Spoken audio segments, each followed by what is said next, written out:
Դե ինչ մենք վերադարձանք տաղավար հարգելի հեռուստադիտող, ես ողջունում եմ բոլոր նրանց, ովքեր հենց նոր մեզ միացան, իսկ նրանք, ովքեր միացել էին դեռ 11:00-ից, բաց չեն թողել մեր հետաքրքիր եւ մշակութային հարցազրույցները։ Տաղավարում է Նարեկ Մանուկյանը, Պրոֆիլ ընկերության տնօրեն, ում հետ խոսելու ենք հաշվապահական ընկերության գործունեությունից եւ ոչ միայն։ Ողջունում եմ ձեզ, Նարեկ, ուրախ եմ, որ մեր տաղավարում եք, բարով եք եկել եւ պատմեք ինչպես է սկսվել ձեր օրը։ Շնորհակալություն, իմ օրը շատ լավ է սկսվել, ես նախապատրաստվում էի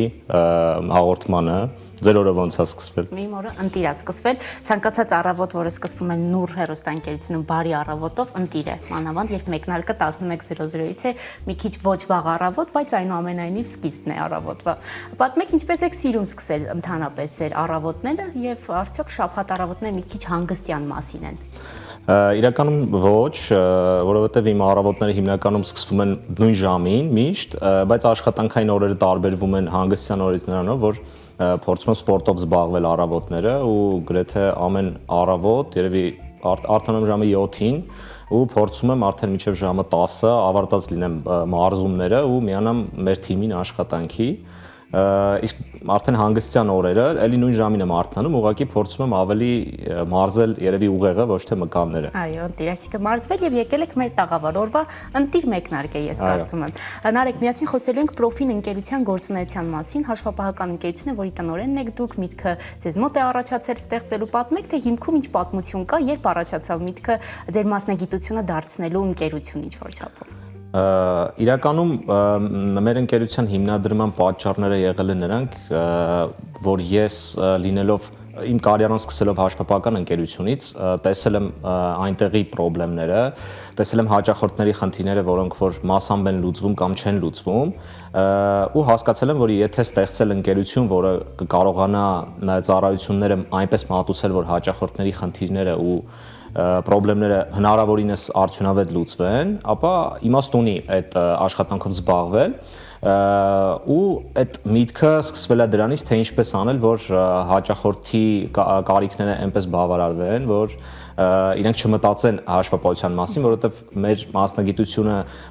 ինքը հնչում է շատ բարդ, process-ները շատ բարդ են, բայց ինքը շատ հետաքրքիր է ինքը իրանով ու մարդիկ չեն ուզում դրանով զբաղվեն, դրա համար մեր ոնց որ ծառայությունների իմաստն է, որ ով չի ուզում զբաղվի, օքեյ, թող վստահի մեզ, բայց ով որ ուզում է զբաղվի, թող իր ժամանակը ծախսի, մենք իրան կօգնենք, որ հասկանա ինչա կատարվում այդ ոլորտում։ Այո, եւ ինչ բարդ մեխանիզմներ կան այդ ոլորտի տակ, ինչպես նշեցիք։ Ասում եք հետաքրքիր է ոլորտը, ինձ հետաքրքիր է, այդ ինչն է հետաքրքիր այդ հաշվիչների կողքին, երբ մարդիկ պատկերացնում են, հա, բարդ թվեր, թվաբանական այսպես ինչ որ բարդություններ, դրանց կողքին ինչն է հետաքրքիր դարձնում այս ոլորտը եւ ինչն է ձեզ համար հետաքրքիր դարձել, երբ ընտրել եք հաշվապահի մասնագիտությունը։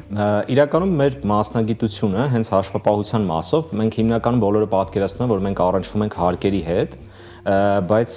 հարկերը մեր մասնագիտության 50%-ն են, մնացած 50%-ը կապված է ֆինանսների հետ ավելի շատ։ Ավելի բարդ բաներ են, կարծում եմ այս դեպքում, այո։ Ու մեր ոնց որ մասնագիտության ամենահետաքրքիր կողմը այն է, որ մենք կարողանում ենք բիզնեսին պաշտպանենք, այսինքն մենք ստեղծում ենք կառուցվածք, մենք ստեղծում ենք պաշտպանական մեխանիզմներ հարկերի մասով ու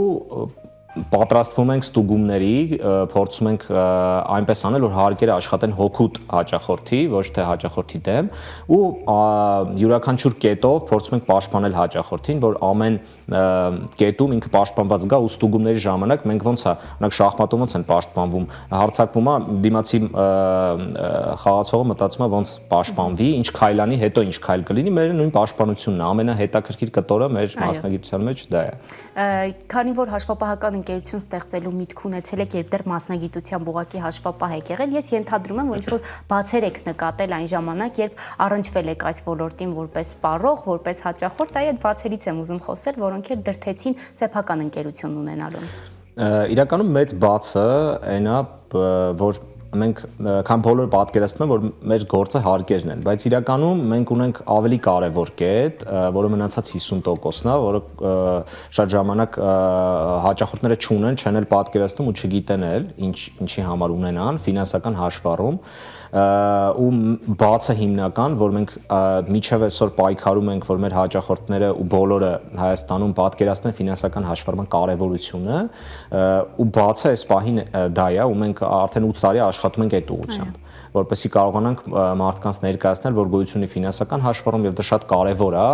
ընկերության առողջ զարգացման համար։ Եվ քանի որ մեր հերոստադիտողին էլ ես վստահ եմ շատ կհետաքրքրի ակտուալ թեմա է հայտարարագրումը, ես անպայման ուզում եմ այդ չարաբաստիկ հայտարարագրումից խոսել, որի տակ կան էլի շատ sense թվեր, հարկեր, որտեղ մարդիկ չեն պատկերացնում ինչպես է այդ process-ը տեղի ունենում, պատմեք թե ինչպիսի դեպքերի եք առնչվել եւ առհասարակ ինչ փուլում են մարդիկ, որպեսզի հայտարարագրման process-ը կարողանան հեշտ անցնել։ Իրականում հայտարարագրման մասով ես շատ էլ ասում եմ, որ հայտարարագրումը միշտ է եղել, այդ նոր բան չի,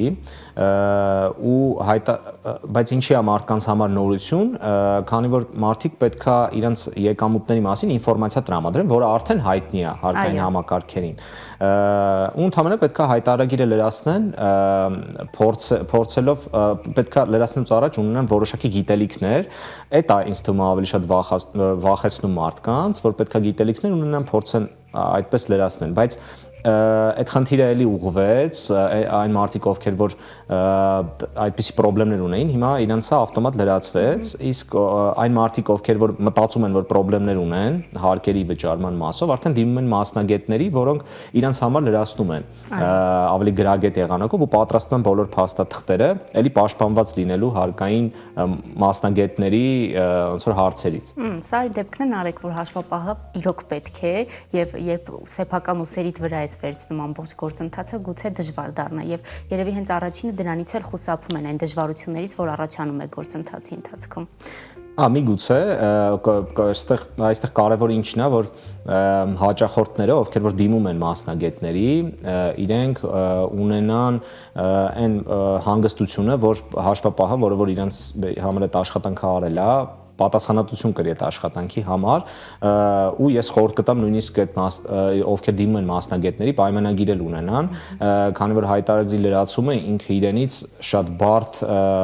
հարկային գիտելիքներ է պահանջում եւ դրա համար դրա սխալ լրացումը կբերի, որ հաճախորդին վնաս կլինի ավելի, քան օգուտ, դրա համար պատասխանատվությունը պետք է հաշվապահը վերցնի իր վրա անպայման։ Շատ ակտուալ թեմա էլ նաեւ կա ֆինանսական գրագիտության մասին ամենուր խոսում են, անդադ խոսում են եւ սա այնտեղն է, որտեղ որ իսկապես պետք են գալիս այդ գիտելիքները, երբ տեղի է ունենում հաճախորդ սպառող շփում, այս դեպքում ձեր ընկերության դեմքով, ինչպիսի դասեր են այսպես ճակերտավոր տեղի ունենում, որպեսզի հաճախորդը նաեւ հասկանա այն, ինչը որ տեղի է ունենում գործընթացի ընթացքում։ Իրականում ֆինանսական գրագիտությունը բիզնեսների համար այնա որ պետք իրանք կարևոր կետերն է, որ իրենք պետքա դիմեն մասնագետի, ովքեր ֆինանսական հաշվառման սկզբունքները գիտեն, իսկ այդ սկզբունքները միջազգային սկզբունքներ են, ու միջազգային սկզբունքներին տիրապետելը թույլ է տալիս ճիշտ հաշվառումը կառուցել։ Իսկ ինչ ենք մենք հասկանում ճիշտ հաշվառման տակ, դա է կարևոր հասկանալ, բոլորս մեր ֆինանսները վարում ենք, ու եթե ես պատմեմ օրինակ իմ ֆինանսների վարման մեխանիզմը, դուք ձերը պատմեք ինձ, մենք միգուցե իրար չհասկանանք։ Իսկ ֆինանսական հաշվառման սկզբունքները, այն սկզբունքներն են, որոնք բոլորին են հասկանալի, ու հիմնականում հաճախորդի համար շատ կարևոր է ֆինանսական հաշվառման մասնագետ ունենալը, որը որ առաջին հերթին ու ամենա մատչելի տարբերակը հաշվապահն է, ով պետքա վարի ֆինանսական հաշվառում, որը թույլ է տալիս ընկերությանը հասկանալ ինքը ինչ շահույթ ունի, արդյոք աշխատում է շահույթով թե ոչ, հասկանալ ինչ ակտիվներ ունի ու հասկանալ թե շահույթը որտեղ է։ Այսինքն մենք ունենում ենք շատ ժամանակ հարցեր հաճախորդներից, թե օրինակ մենք ունենք ինչ-որ չափի շահույթ, բայց ուր է այդ գումարը։ Ֆինանսական հաշվառումը տալիս է հենց այդ հարցերի պատասխանը, ու դրա հակառակ կողմն էլ մենք ունենք, թե գումարը կա, բայց մենք չենք թողում հաճախորդին այդ գումարը օրինակ կանխիկացնել եւ օգտագործել, որովհետեւ դա շահույթ չի, դա իրականում կանխիկ գումար է, որը որ դեռ օրինակ պետքա պարտքերին ուղղվի եւ այլն եւ այլն։ Այդ շատ կարեւոր կետ է, որ պետքա մեր բիզնեսները ոնց որ հասկանան դրա կարեւորությունը։ Այո, եւ ոչ միայն այդ կարեւորությունը, երբեմն բիզնեսներն նամանավանդ նոր սկսվող իրենց վրա են վերցնում այդ ֆինանսական բոլոր պարտավորվածությունները անելու, կատարելու, ցանկացած ֆինանսական հոսքեր տնօրինելու, այդ բոլոր թղթաբանության հարցերը լուծելու, որ բայց սկսած բիզնեսը պիտի հասկանա, որ իր կողքին պետք է հաշվապահ ընկերություն է հարկավոր, որ այդ բոլոր հարցերը տեղը կգցի։ Մենք իրականում նայեք, ես կարծում եմ, որ հաշվապահական ծառայությունները Հայաստանում, որոնք որ ֆինանսական հաշվառման միջազգային ստանդարտներով են, բավականին մատչելի են ու սկզբի շրջանից էլ ճիշտ կլինի դիմել հենց մասնագետի, որովհետև բոլորն էլ դիմում են մասնագետի հարկերի մասով իրենց հարցերը լուծելու համար։ Բայց նաև հասկանալի է, որ բիզնեսը ինքը իրենով չունի նման ռեսուրսներ ուղղելու նորաբաց բիզնեսը ուղղելու հաշվապահական ծառայություններին, դրա համար իմ խորհուրդը ու իրականում նաև կախված է թե բիզնեսի սեփականատերը ինքը մտածողության բնագիտական մտածողություն ունի, թե հումանիտար։ Այո, եթե հումանիտար մտածողություն ունի, ապա ճիշտ կլինի հենց առաջի քայլերից էլ դիմել այնպիսի ծառայությունների, ովքեր բացի հարկային հարցերը լուծելուց նաև լուծում են ֆինանսական հաշվառման հարցեր, որովհետև բիզնեսի զարգացումից հետո ու մենք շատ ենք ունենում նման խնդիրներով հաճախորդներ, ովքեր չեն ունեցել հաշվառում ու հիմա անհրաժեշտություն ունեն այդ հաշվառումը ինչ որ տարիների վերականգնելու, որը ավելի ծախսատար ու ավելի բարդ աշխատանք է ու հնարավոր չի 100%-անոց վերականգնել։ Դրա համար իմ խորհուրդը նոր ընկերություններին հատկացնել որոշակի միջոցներ ու դիմել այնպիսի հաշվապահական ընկերության, կամ հաշվապահի, որը որ տիրապետում է այդ ստանդարտների միջազգային ու կկարողանա ֆինանսական հաշվառումը վարել։ Քանի որ մասնագիտական գիտելիքների կարևորությունից խոսեցիք, որ իհարկե դրա առկայության դեպքում կարող են ճիշտ փոխհարաբերություններ լինել, այնուամենայնիվ այն վստահությունը, որը որ ձևավորվում է հաշվապահի եւ բիզնես ընկերության միջեւ, եւս շատ կարևոր է։ Ինձ հետաքրքիր որպես քանի որ դուք էլ հաշվապահ եք, ինչ անձնային հատկանիշներ պիտի ունենա հաշվապահ, որպեսզի դրսևորի ճիշտ ընթացքը վարելու համար բիզնեսների հետ։ Իրականում մեր աշխատանքի ամենաբարդ կտորը դա բարդ process-ները պարզ բացատրելն է։ Այո։ Բարդ թվերը ճիշտ եւ այսպես մատչելի բացատրելն է, կարծում եմ։ Ու բարդ օրենքները պարզ բացատրելն է, ու դրա համար ես կարծում եմ, որ առաջի կարևոր կետը դա գրագետ, մասնագետ լինելն է, այսինքն կարծում եմ, որ հաշվապահը պետք է նախ տիրապետի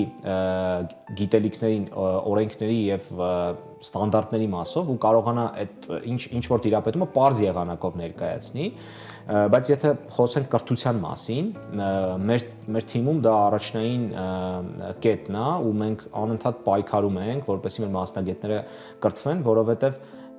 կա պատկերացում, որ հաշվապահները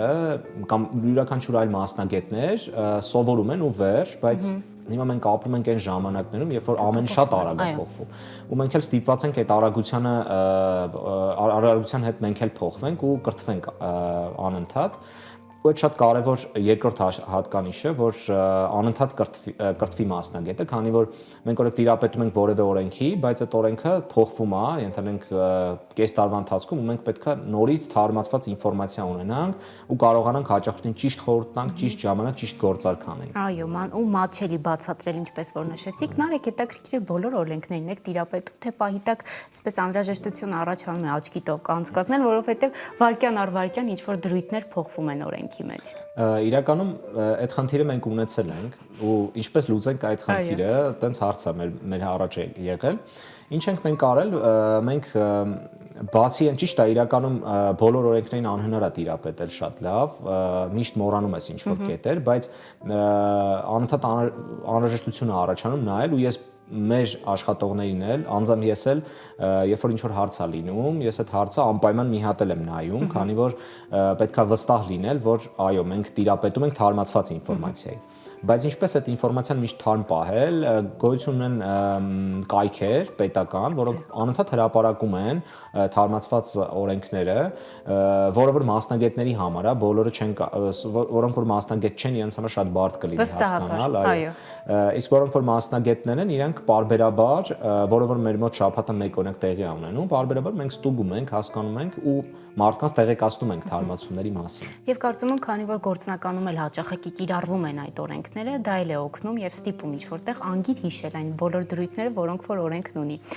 Մի փոքր եթե դեմ չեք անձնական պատմությանն արդեն անդրադառնանք, Պրոֆինը ձեր միջոցով ստեղծվեց այսպես զրոյական մակարդակից, ինչ հիմնական մտքեր ու նպատակներ կային ընկերության հիմքում եւ այսօր ինչպիսին է այն, քանի որ արդեն երկար տարիների փորձ ունի։ Իրականում մենք սկսեցինք process-ը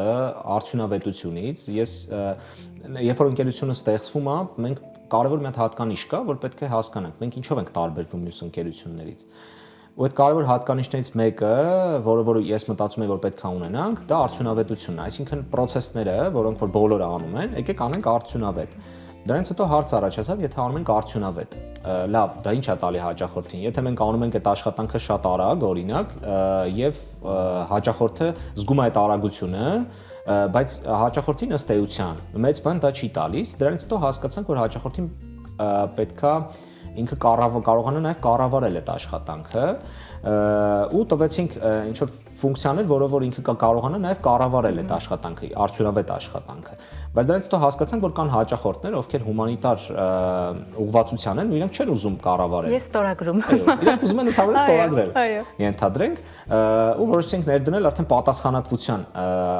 կետը, որը որ իրականում օրենքով էլ է սահմանված, բայց մենք նաև այլ կետերի մասով ենք սահմանում մեր պատասխանատվությունը, ու հետեւաբար ունեցանք 3 կարևոր կետ ու դրանից արդեն բխեցին մնացած այլ կետերը ու արդեն այս պահին մենք այդ կարևոր կետերով փորձում ենք մնացածից առանձնանանք ու հենց այդ էր հիմքում դրված ու մեր թիմն էլ հիմքում միշտ աշխատանքի մեջ դա է ոնց որ կիրառում բայց երբ որ հասնում ենք ինչ-որ մի հատ աստիճանի արդեն պարզ է դառնում երբ որ կայանում է ընկերությունը թե ինչի համար ենք մենք աշխատում այսինքն արդյոք մենք պետքա ամբողջ կյանքում ես եւ թիմը սպասարկենք հաճախորդներին հաշվապահական ծառայությունների մասով բայց քանի որ արագ է զարգանում ամեն ինչ մենք մեր համար նպատակ դրեցինք որ մենք առաջիկա 10 տարիներին պետք է հաշվապահությունը հասնենք այն մակարդակի որ հաճախորդը առանց մարդկանց հետ շփվելու ինքը իր հաշվապահական հաշվառումը վարի այսինքն ունա ծրագրի հետևում ավտոմատ համակարգեր աշխատեն ու այդ ավտոմատ համակարգերը հաշվապահական հաշվառումը վարեն հաճախորդի համար ու դրանից սկսվեց մեր առաջի քայլը այդ ուղղությամբ ու մենք սկսեցինք մշակել ծրագիր, որը որ նախատեսված է ամենացածր պահանջներ ունեցող հաճախորդի համար ու ամենացածր պահանջներ ունեցող հաճախորդը կկարողանա արդեն մի քանի օրից օգտագործել այդ համակարգը ու ինքնուրույն վարել իր հաշվառումը եւ մենք սա առաջի քայլն է մեր, որը որ տեսնում են մեր հաճախորդները ու հասարակությունը, ուղղված մեր վերջնական նպատակին։ Քանի որ խոսում եք, որ պիտի ստեղծվի համակարգ, որտեղ հաճախորդը ինքնուրույն իրեն կսպասարկի, բայց դեպքում հաշվապահների աշխատանքը ետին պլան է մղվում եւ այստեղ ես կարծում եմ, ինչ որ հարցեր են առաջանում, իսկ ինչ պետք է անի հաշվապահն այս դեպքում, որպեսզի իր աշխատանքն էլ չկորի։ Իրականում այդ հարցին այսպայն բարդ է պատասխանել, բայց ես պատկերացնում եմ ու թիմին էլ ասում եմ, որ հետեւյալ կերպ է աշխատում։ Տեսեք, մենք օրինակ հաշվապահական հաշվառումը վարվում էր, օրինակ 50 տարի առաջ փաստաթղթերով, չգիտեմ, 30 տարի առաջ մենք ստեղծվեց ծրագիր ու այդ սկսեցին ծրագրով վարել, այսինքն տվյալները եթե այն ժամանակ փաստաթղթերի մեջ էին, հիմա արդեն ծրագրի մեջ են ու դրանից հաշվապահները չվերացան էլի, իրենք մեկը շարունակեցին աշխատել։ Ու հիմա ես կարծում եմ, որ հաջորդ քայլով հաշվապահները ուղղակի տալու են բոլոր անհրաժեշտ ինֆորմացիան ծրագրին ու փորձելու են հասկանալ ծրագիրը ճիշտ տրամաբանությամբ աշխատում թե չէ ու ավելի շատ տեխնիկական աշխատանք են անելու